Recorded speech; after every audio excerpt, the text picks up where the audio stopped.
Hey everybody, been thinking about Q this week. See what I did there? Seriously though, I have been thinking about you and about Q.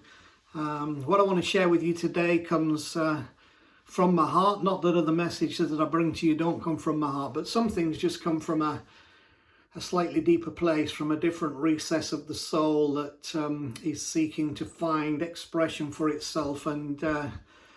And that's today.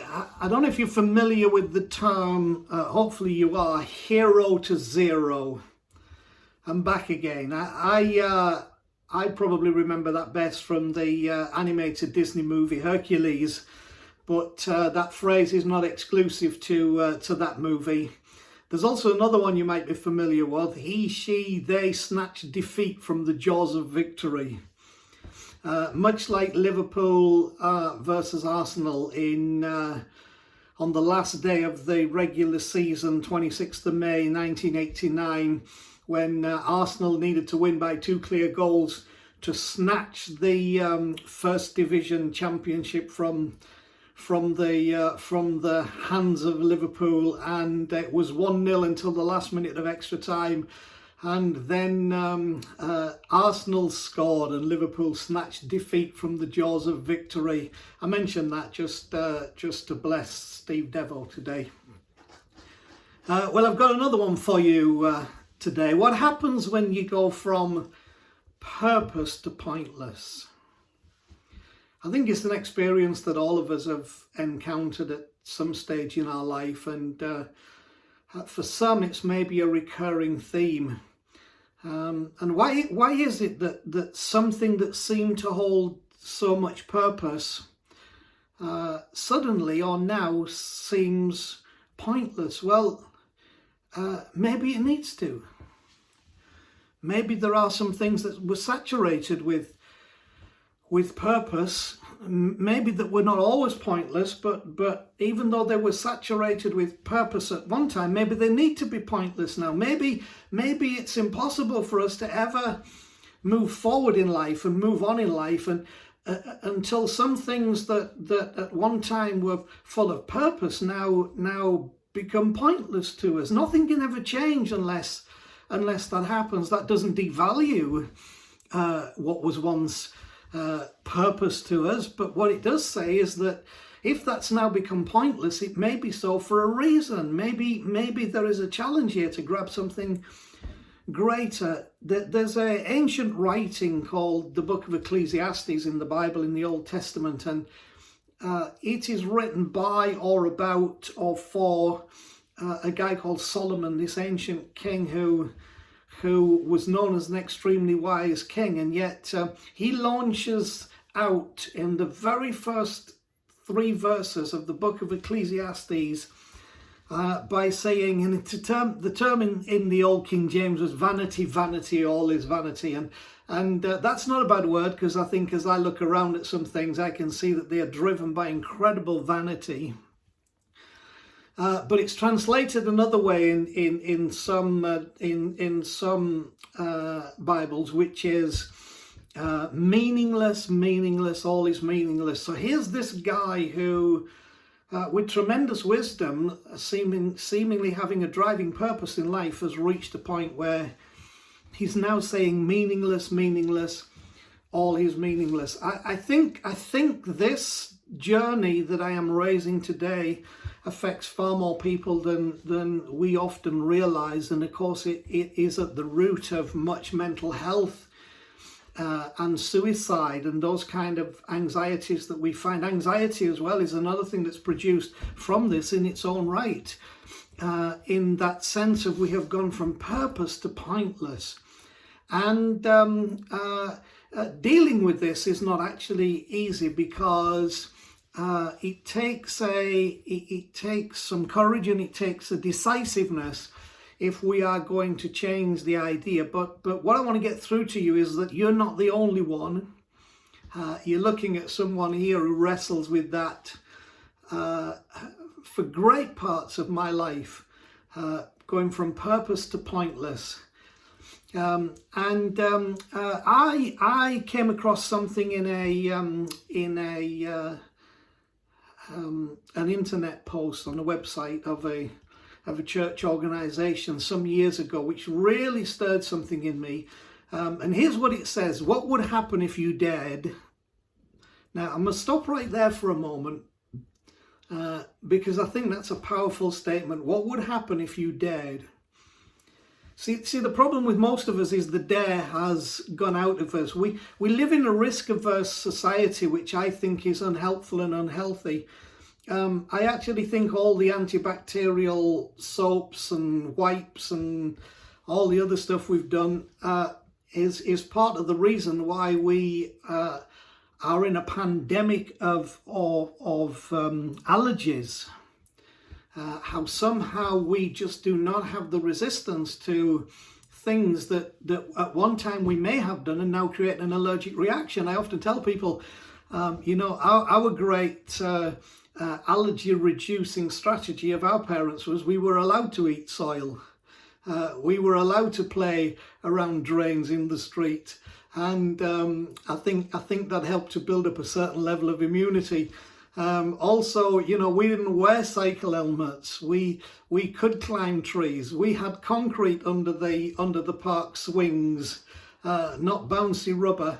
And I have more scars in my head than I have fingers on my hands, all from encounters with those experiences. But what they were part of is, and what I'm trying to get across to you here, is that we have become so risk averse in society. We read every label, we check out every threat, we take seriously every little thing that rises up, to the extent where we have a culture that's driven by fear of just about everything, because we've lost the dare, is the point I'm making. And spiritually, psychologically, emotionally, in our minds, in our churches, we have lost the dare, okay? What would happen if you dared, okay, today? What would happen if you dared? You say, but dared what? Well, that's not for me to decide. That's for you to go into the deep recesses of your heart and say, what would happen if I dared? So this is what was in this thing, right? I'm just getting into the first few words. What would happen if you dared to let go? Now, there's another thing.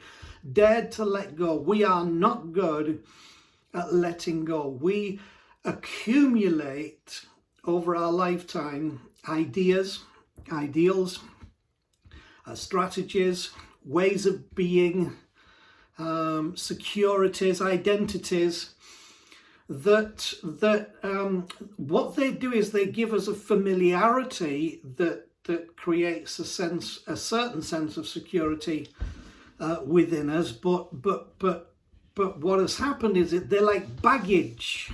We pick up the baggage, and we don't want to let our baggage go. Because we give it a value beyond its real worth. What if we had a blank sheet? What if we started again? What would happen if you dared to let go? Dare you let go? What dare you let go of? I speak this as a church leader of, senior pastor of 29 years and in ministry for 35, and all the accumulative stuff that comes with that, being raised in a church Christian home, all that comes with that. What would happen if you dared to let go of ideas and concepts and securities and beliefs that we have just absorbed and accepted because we were told? What would happen if you dared to let go? And here's what it says next: releasing your grip on life. Releasing your grip on life. I think we should get a grip of ourselves. We should get a grip of life. But sometimes our grip on life is preventing us ever going beyond the life that we have gripped. And many of us, most of us, I would probably say, a great majority, are not fully content with the life that we have gripped. Okay? But we're white-knuckled. We get white-knuckled. We don't want to let go stuff. What we believed, how we got here, what we've done, how we do things, what we think is the way of our doing things. And we have a white-knuckled grip on our life that means that we can't dare, we can't let go. And so, hey, this is it, dude. This is, don't be surprised. So what would happen if you dared to let go, releasing your grip on life and placing it all, dreams, relationships and priorities, into the hands of God? I mean, submitting them to something higher and bigger than yourself and saying, well, let's do that and see what happens. And here's where it got very personal to me. Sometimes in mountaineering, the climber must entirely release his grip on the rock. Now this is very poignant to me, because at the time when I read this, we here in York, which is now QChurch, and Q York were still the Rock Church and the Rock of York. So imagine for me, as I'm reading this, what would happen if you dared to let go, releasing your grip on life, placing it all, dreams, relationships and priorities, into the hand of God. Because sometimes in mountaineering, the climber must entirely release his grip on the rock. Now, that threw me into all kinds of thought processes. Was I supposed to resign, leave, give up, quit? Was this it? Were we done? And yet I have to admit that there had come a growing thing inside of me, that the great purpose that drove me to initiate our switch to the rock so many years ago, and all that had been part of that, was now to me to a great degree becoming pointless. Now you might say it shouldn't, because it was worth, yes, it was worth something in that context, but in the context of my own heart, my own passion, my whole being, it was increasingly becoming pointless to me. Even my Christian experience, I have to admit, was becoming pointless to me in the form that it was, in the state that it existed. And so this challenge came to me particularly to say, you know, that sometimes in mountaineering, the climber must entirely release his grip on the rock and fully commit his energy to the attainment of another ledge. Now, I have to say, for those who are interested, that's one of the driving factors that took us to change our name and some of our approach to QChurch in York, and you know, the whole idea of join the quest. What it says next is also very challenging, for it says, for a brief moment he grasped nothing. So sometimes in mountaineering, the climber must entirely release his grip on the rock, what you're holding on to, and fully commit his energy to the attainment of another ledge. Girls can also climb, so don't take the his as being too serious. For a brief moment he grasps nothing. And this is a reality. When you, in mountaineering, commit your energy to the attainment of another ledge, for a brief moment you grasp nothing. That is the scariest thing in life, probably for me, that moment where you grasp nothing. Now, you know, I'm sure for a First World War soldier, hearing the whistle and going out over the top of the trench was way more scary and serious in that context than this. But in the context of my life, and probably your life and our lives today, in the certain level of comfort we have where we can consider these things, there is that brief moment where you grasp nothing. You've let go of one thing in order to grab another. What if you don't get a hold of the new thing? See, all of those things are there, which is why the dare has to be present. But it's a risk he must take to move on, to ascend. So here's the thing. If you want to move on and to ascend, because you agree with me that which is one's purpose has now moved to pointless, then you've got to release your grip, commit to attaining another ledge, and understand that for a moment you will grasp nothing, but you must take that risk to move on and ascend. What I want you to understand about Jesus, and people need to understand this, if you put him in his context and read him properly, Jesus was a subversive. You dared to follow Jesus. Like, you didn't do it just because you were bored on a lazy Sunday afternoon, or because you wanted to make sure that when you died you went to heaven, all that kind of, interjection that religious evangelicalism has put into it, and the development of Christianity and the distortion of certain things. You dared to follow him because he went against the grain. the Jesus we're supposed to be following is the Jesus who goes against the grain, which means we go against the grain, and it makes us a different kind of people. His greatest problem was with the church leaders more than the political overlords. And I'm sure if Jesus in the flesh were here as Jesus right now, that would still be his problem. But you think, oh, it can't be. Surely you'd have no problem with your hill songs and your, and your Willow Creeks and your whatever. And I'm not being critical of them, but I'm saying, I don't know, perhaps he would, perhaps in Q, perhaps in what was the Rock, perhaps in your church, whatever you call it, Life Church, New Dimensions, whatever. But perhaps he would have the same problem with the church leaders as he had then, because he was a subversive. That subversion comes from the Latin subvertere, which is from the word to overthrow, which is a word to overthrow. And it refers to a process by which the values and principles of a system in place are contradicted or reversed in an attempt to transform the established order and its structures of power, authority, hierarchy, and norms. That was the subversive nature of Jesus, and it's what takes the dare. It's what requires the dare in all of us. See, subversion is the opposite to conforming, and yet we are much more comfortable with conforming than we are with being subversive in every form of life. Even if it's to church doctrine, we are much more likely to be conforming rather than subversive. Now, I'm not saying we should create trouble or just be a pain in somebody's butt, especially mine. But that subversiveness has to be there, that dare, that challenge that is the real essence of the spirit of what Jesus was about.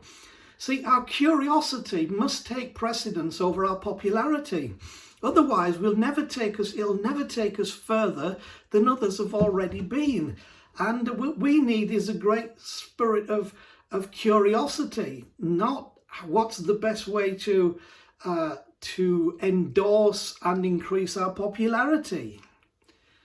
Because I think our win is in the curiosity, not in the popularity. Otherwise, we just become another business with a business model and a customer base, and we serve that. And the subversive idea of this Jesus who comes in and challenges the whole thing means that we never reach that place where we let go of the one to go for the other and take that risk.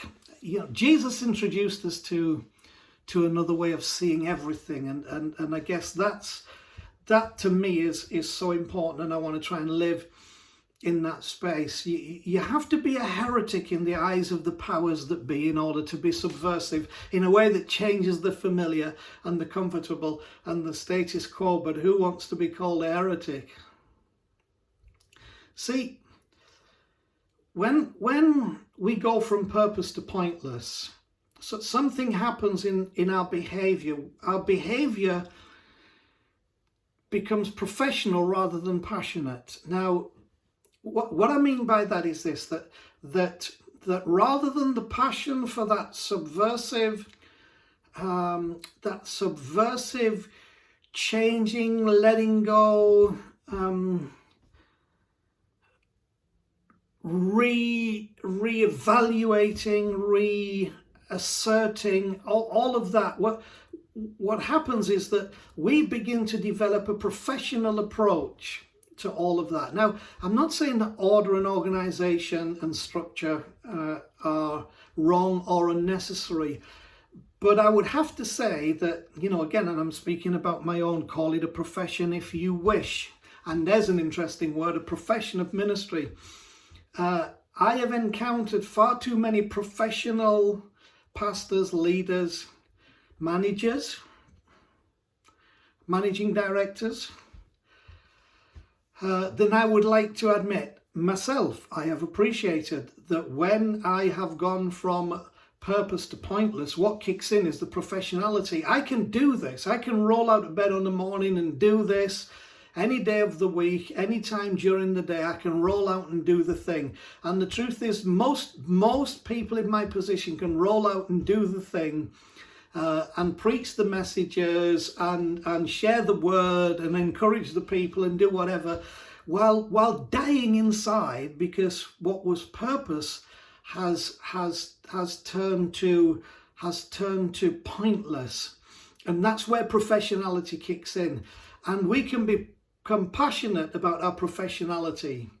So we can have a passion for preserving the professionality that we have, but actually the passion for purpose left a long time ago, and now it's just business and business as usual. What can also happen when we go from purpose to pointless is that we elevate performance over principle. So I struggle with this because I kind of know, and I'm going to speak to some of our Q people now, I kind of know what some of you would really love to have interjected into our journey at Q. I know how many of you love certain ways of doing things and what it means to you and how it makes you feel, and I appreciate that, and I'm sensitive to that. But my problem is, if I'm going to be a man of principle, I have to be willing to let go of the one thing, be in the place where for a moment you're hanging on to nothing in order to try and attain the next ledge. And in that process, if I did certain things, I could do them well, the performance would be top notch. But I would be elevating performance over principle because I don't believe the same about those things that I used to believe. Now, do I believe that can attract a crowd? Yes. Do I believe that can make some people feel comfortable and happy? Yes. But if I did them, would I be acting out of principle? The answer is no. So that becomes a question: do you want a leader who has principle, or do you want a leader who can elevate performance so that we're happy with what's performed, but meanwhile the principle goes to the wall? See, that's where you become a subversive. That's where you have to dare. And I'm not particularly a brave man. Again, just going back to the trenches in the First World War, I'd have probably got shot for desertion. I don't know. I mean, who knows how you would respond getting up out of a trench and walking towards an enemy line where there's machine guns and rifles firing at you from all angles and artillery shot. Goodness knows what, men dying and screaming around you. I in that context, I don't think I'm a particularly brave man, but I'm trying to be a man of principle. I'm trying to be a leader of principle. And in doing that, what scares me is that my curiosity in that has to take precedence over popularity if we're going to go further. And it costs what it costs, but I want to dare to be that. And I'd love some of you to feel that you can dare to be that with me and with us in the face of what it costs, which being subversive like Jesus, there's always a cost because you're going to go against the grain.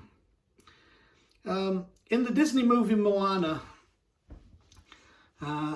there's a fascinating little point in there that I think brings this home.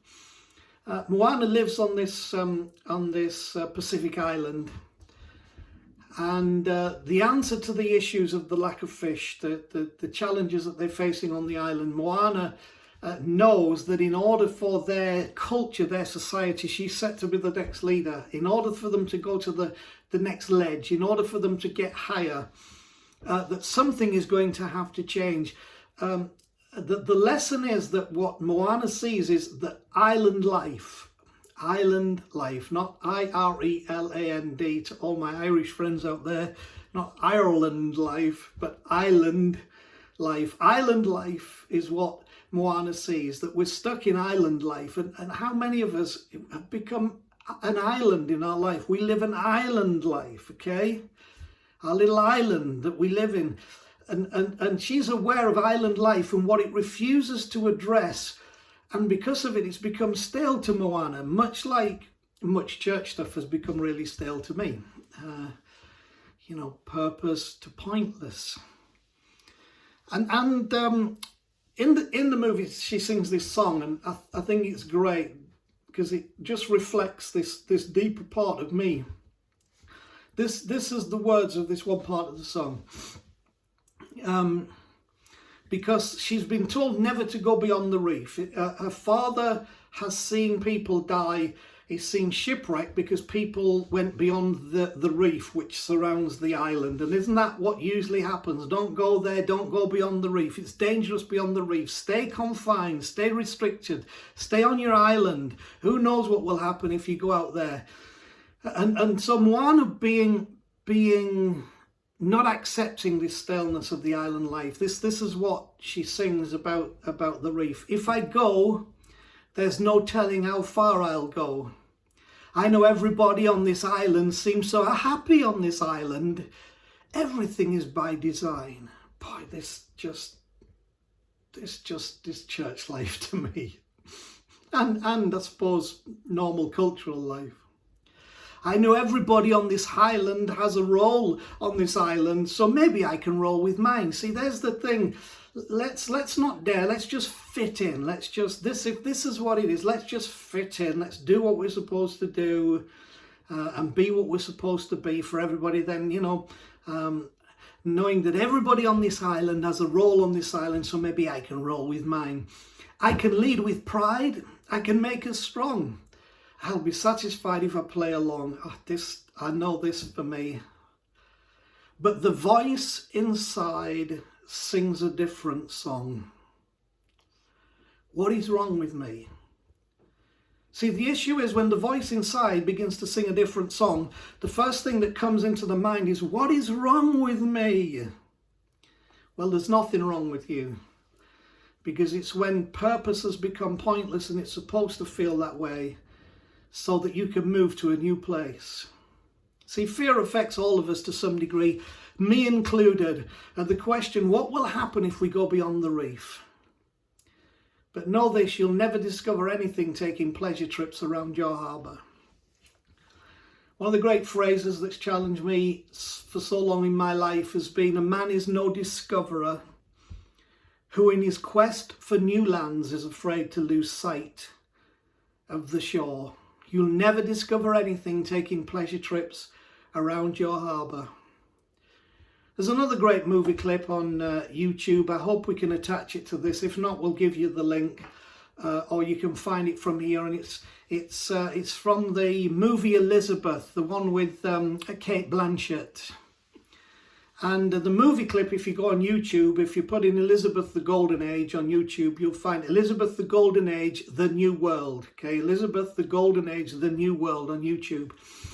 And the clip is where Sir Walter Raleigh describes to the Queen what it takes and what it's like to discover a new world. I pray that you'll push down the fear that can stop you going beyond the reef and discovering that new world. Or even better, let love drive it out. You know, John in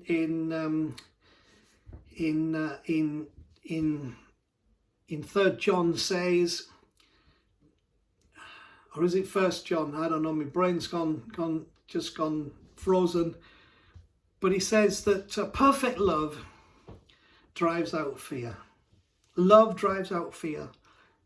When you know that you're loved, when you accept that love, when you live in that love, when you know that your life is surrounded and saturated in the love that goes beyond you, that is eternal, that comes from the whole source of all things, from God himself, and you begin to let yourself love yourself and realize it's not over, that even though you may have gone from purpose to pointless, you can go from pointless to purpose again. Just like we said about from hero to zero and back again, it can come back again. And I pray in this you'll push down the fear, but even better that you'll let love drive it out today. You are loved, and you can love yourself, and you can love where you are and where you're going, and you can love the idea that you go from purpose to pointless because you know that love's going to carry you to something beyond that. So I pray that you'll let love drive it out, and that you'll go from purpose to pointless to purpose again. One of the statements that the Queen then makes to him is that, Mr. Raleigh, do we find the new world, or does the new world find us? I think the new world finds us if we'll let it. Dare today. Be a person of dare. Press on, press forward. Accept that it's probably necessary that you went from purpose to pointless. But now understand that you can go back from pointless to purpose, and that your life can be enriched as the new world finds you. Love you and talk to you again later.